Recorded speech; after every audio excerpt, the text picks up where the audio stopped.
second one I've done live because my internet is still down, which I know counterintuitive, and also it's not monthly. It was supposed to be at one point, right? And I was actually going to get this one out a month after the last, but what can I say? It's the kind of guy I am. Fucking late as hell as always.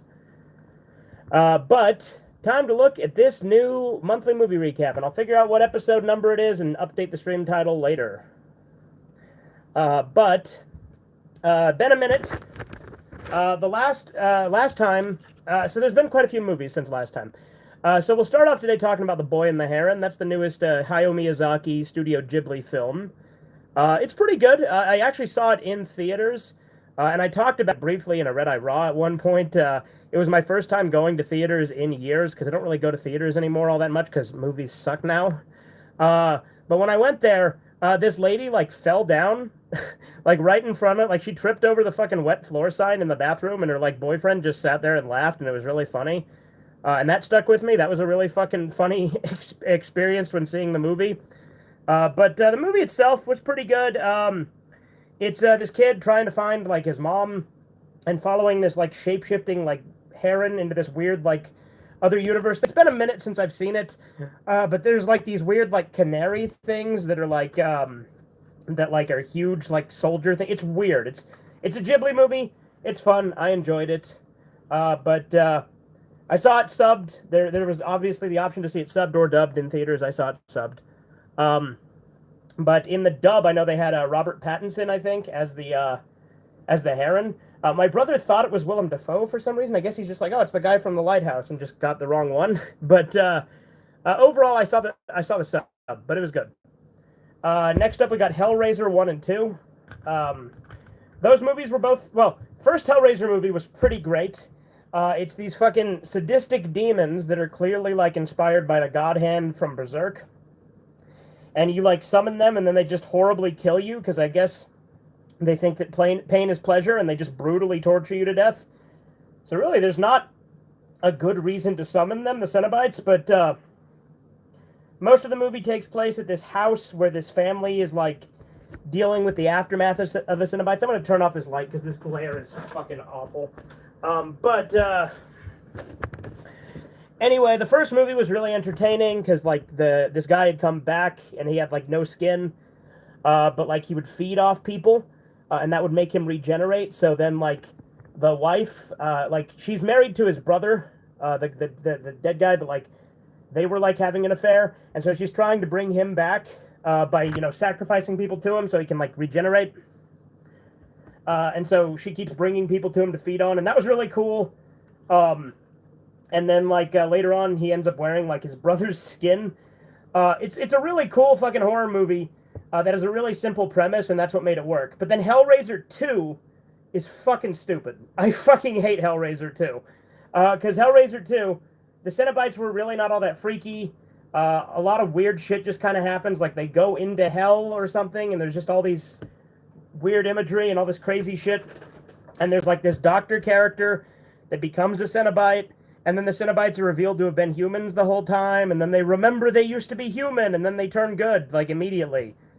When, in the first movie, and most of this movie, they were set up as, like, these evil, like, pleasure demons. But then they're just like, no, we're good now, like, at the end, and then they die in, like, a really anticlimactic way. It's not good. Hellraiser 2 fucking sucks. Genuinely hate that movie. Next up, we got Slumber Party Massacres 1 and 2. Slumber Party Massacre 1 is a fairly standard slasher. It's just a guy with a big power drill killing women at a fucking slumber party, as you would imagine. It's pretty simplistic, but it gets the job done. It's fine. It's short. It's not particularly gory or anything, but it's enjoyable enough. The second one, however, is radically different, where there was a young girl who showed up at the party. I think she was 12 at the time. And this is, like, I think 5 years later, so she's, like, 17 in the sequel or something like that.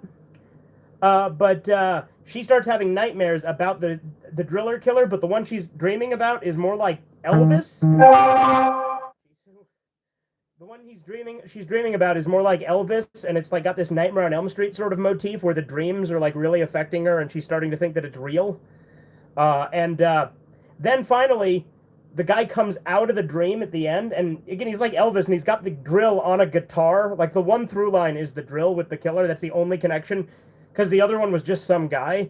Whereas this one's this fucking nightmare guy that's dressed like fucking Elvis and comes out with a guitar, and he starts singing this big musical number where he's fucking drilling the girls while he's singing. I loved that. That was fucking great. That cemented the second one is way better, because like I remember for a lot of the second movie I was like, yeah, this really isn't as entertaining. Like, they're just kind of trying to like knock off Nightmare on Elm Street. But then when he comes out and he does the musical number and the little dance, it's fucking great. At that point in the movie I was hooked. I mean, granted, it's like the last like third of the movie, but it's fucking great. It's absolutely makes up for the rest of, like, and the rest of it's interesting with the dream stuff, but like there wasn't really any kills for most of the movie. But they backload a lot of the kills. He kills a lot of people in the end while he's singing and dancing, and it's fucking great. So yeah, that was really enjoyable. The next movie we'll talk about is Never Hike in the Snow, which is the prequel to Never Hike Alone, which in turn is a Friday the 13th fan film, which has Tommy Jarvis from Part 6, the actor who played him, Tom Matthews, reprising his role in it. And he's very briefly in Never Hike Alone, but he's also in Never Hike in the Snow a little bit more prominently. He's still not the main character, but he is more prominent in that than he is in the other one. And something I do like about these movies is that Jason is like an apparition. He's like a ghost that attacks people, and that's really interesting.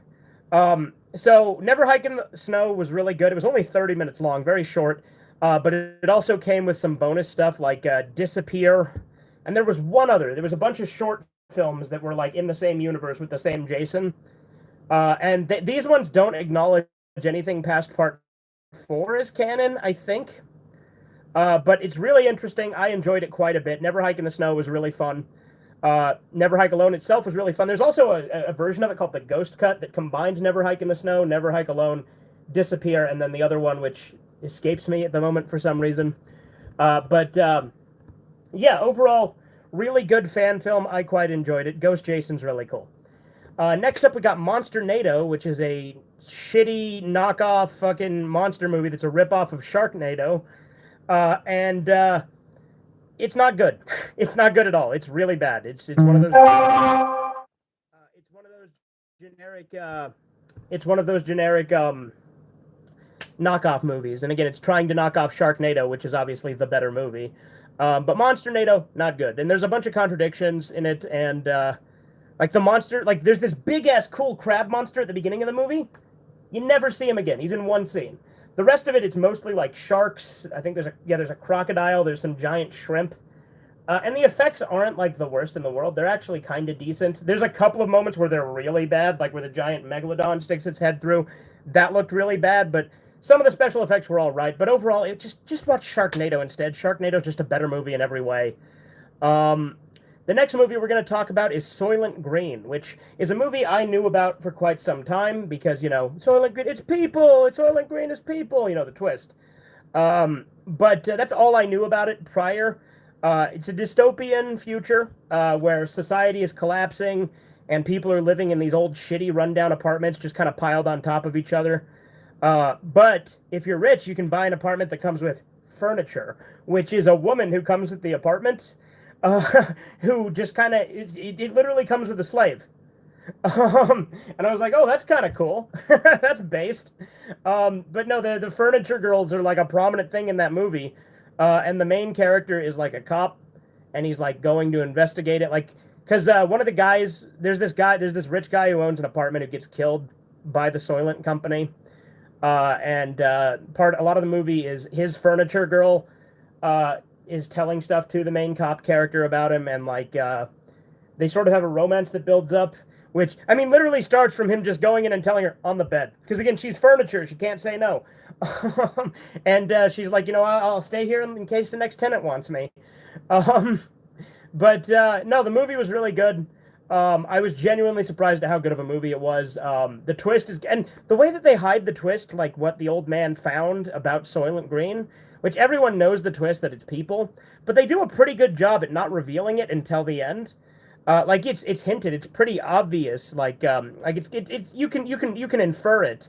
I mean, granted, maybe I could just infer it because I knew from the start. But the ending like is when they finally reveal it. And I like that it leaves it ambiguous as to whether or not his boss is actually going to reveal it to the people, because he tells him, "You gotta tell people, you gotta tell them." And he's like, I will." But like, is his boss really going to tell people? Because like his boss was like making shady deals with this governor who has or senator that has ties to Soylent. So it was really interesting. It was a good dystopian movie. I quite enjoyed it. Next up, we'll talk about Return of the Living Dead. This is kind of sort of a sequel to Night of the Living Dead, which I haven't actually seen. But in this universe, the Night of the Living Dead movie is based on a true story within that universe, but obviously the events are different. And this is it's a comedic movie. It's very over the top and cheesy. The zombies can talk. They're like basically fully sentient. They're just like, brains, live brains, and they're talking about how they need to eat brains to stop the pain. And it's really cheesy and over the top, and it's very intentionally like I said, it's a comedy. It's very fun. It's a fun zombie movie. I enjoyed it quite a bit. I bought that while I was on vacation, and I watched it there, and I quite liked it. It's very good. There's sequels that I've heard are not so good. And the guy who played Tommy Jarvis in Part 6 and also in the Never Hike series is in that movie too. So that was interesting. Also, like, the punks in this movie are like the most fucking 80s thing I've ever seen in a movie, and it was great.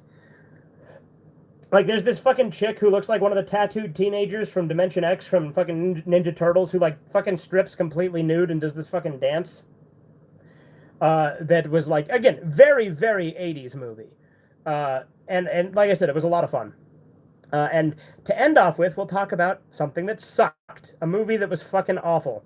And that's the Five Nights at Freddy's movie. Yes, I saw this because Trevor was watching it while we were in the motorhome, and so I watched it. Now, I will admit, after a while, I started tuning out and kind of drifting off. But I'll tell you this, like a third of the Five Nights at Freddy's movie, they're literally just palling around with the animatronics being all friendly with them because the animatronics see the little girl and they're like, "Oh, that's a kid. We're kids. We're not going to kill kids. See, we're good." And it's like, what? And then they introduce these fucking... And so they won't kill the main character either because they see that he's like the little girl's brother. They're like, "Oh, you're friends with this little girl, so we won't kill you either." And then fucking, like, there's these burglars that are introduced to, like, break in to the fucking pizzeria, and they're the only ones who actually get killed in the movie. Also, Matthew Lillard plays the villain, William Afton. So fucking Shaggy is the villain in this fucking movie. But the fact that the animatronics were all friendly with people and only kill the fucking burglars, and all of the kills are basically off screen. I think there's one or two that aren't. I think just one. And the movie also starts with like this saw trap fucking animatronic going down on a guy. I'm like, what the fuck is this, Saw? Like, legitimately the only, like, I started out thinking maybe this won't be the worst thing in the, and then I watched it and I'm like, I already hated the source material, but I feel like if I liked it, I'd be fucking insulted with how fucking the scary animatronics aren't evil or acting scary or anything at all. Like, they don't even, like, get manipulated by fucking Shaggy until, like, the end of the movie. But yeah, it was really bad. Like, there's one scene that I really liked when he just beats the hell out of this guy because he thinks he's kidnapping a girl, which he had no fucking reason to think that, so it's really funny that just out of nowhere he just starts beating the shit out of a guy. That was enjoyable. But no, that movie fucking sucked. Five Nights at Freddy's movie, way worse than I thought it would be, and I already didn't have high expectations. Genuinely bad movie. The effects were okay. It's funny because I think they were practical, but they looked like CGI. It was weird. Maybe they were enhanced with CGI or something. I don't know. But yeah, no, it wasn't good. I knew about the Matt Pat cameo because I'd seen it before. But yeah, I hated it. Granted, like I said, I already didn't like Five Nights at Freddy's, but I think it's crazy that Five Nights at Freddy's fans like that movie. But there you go. There's the movie recap. Again, monthly. And we did it live because I don't have internet right now. So that's it. See you later.